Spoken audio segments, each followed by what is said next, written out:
Taoiseach, I know you have no crystal ball, none of us have, but obviously the draft National Risk Assessment Plan, as has been said, covers some very key areas for us, and two of those being that I want to draw your attention to, relevant in a post-election of Donald Trump era.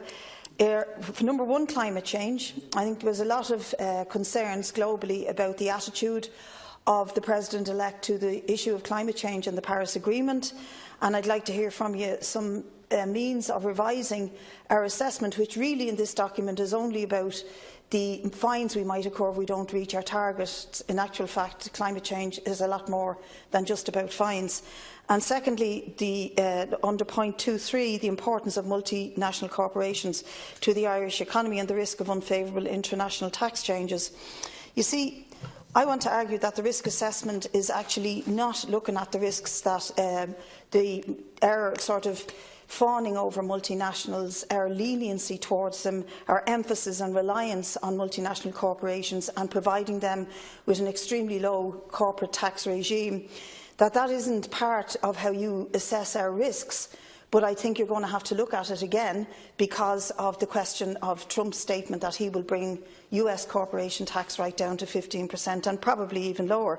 Because here in this country we do fawn over them and we do our best to make sure that they stay. We have lenient tax laws and lenient laws around workers' rights, etc. We don't tax them properly. We don't want to collect the tax that they're supposed to pay, and hence the Apple judgment being appealed by this state. But it's also the case that multinationals aren't just Googles and Apples and Big Pharma, they're also in the finance sector.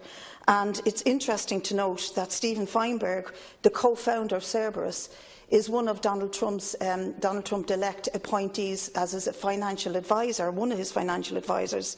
And guess what? We find out this week that Cerberus, on a profit of €77 million for the sale of Project Eagle, paid €1,900 in tax. Now, I know you're going to argue that we've closed off the 110 tax loophole going forward, but even at that, had we collected the effective 12.5% rate on that profit, we could have had 9.6 million extra for the coffers to deal with mental health, to deal with housing, to deal with all the issues that we keep saying we're strangled to deal with because of the lack of fiscal space.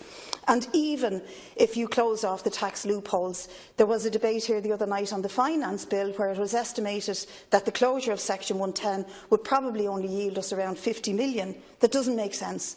If one sale, Project Eagle, should have paid 9.6 million tax, there are many, many other vulture fund sales that could bring us in far more in tax. So I'd like you to comment on that, and I'd like you to comment on how the risk assessment contained in this document in relation to corporation tax and changes therein will be affected by the Trump election and the appointment of advisers like Stephen Feinberg, who we all know what he's going to say. Nice one, lads, we only paid 1,900 on 77 million. Let's keep this going and let's look at ways of doing it for ourselves in other parts of the world, including in the USA, thus depriving citizens all over the world of the much-needed finance to deliver decent public services.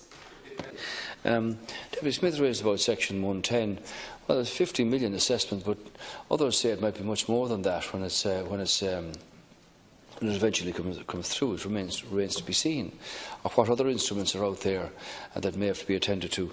These things were, quite complex in the beginning and were designed for a specific purpose, and when they weren't being used for that purpose, ministers closed them off. Corporation tax is a matter for each individual country in terms of their national competence. And what the American administration do or want to do in respect of corporation tax is their business. The line of investment and the interest in investment into this country remains very strong.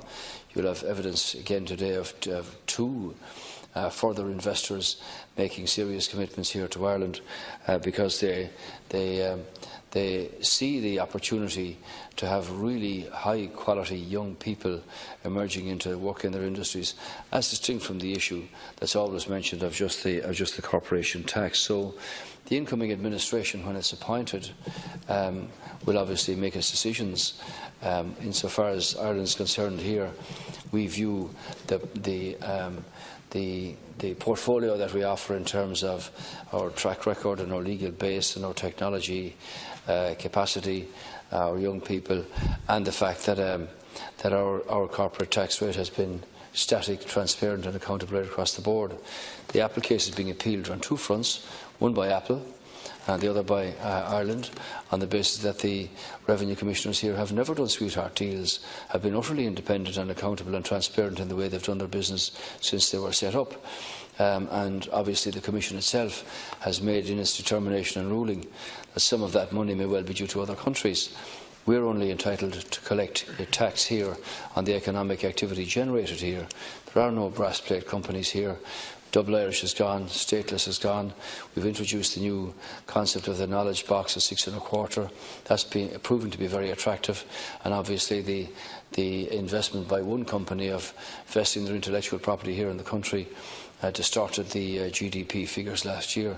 There may well be others who will find this, as is fully compliant with the OECD requirements, very attractive for investment of further intellectual property here in Ireland, which would mean further research, innovation and development, which obviously would mean higher quality jobs to come on stream there.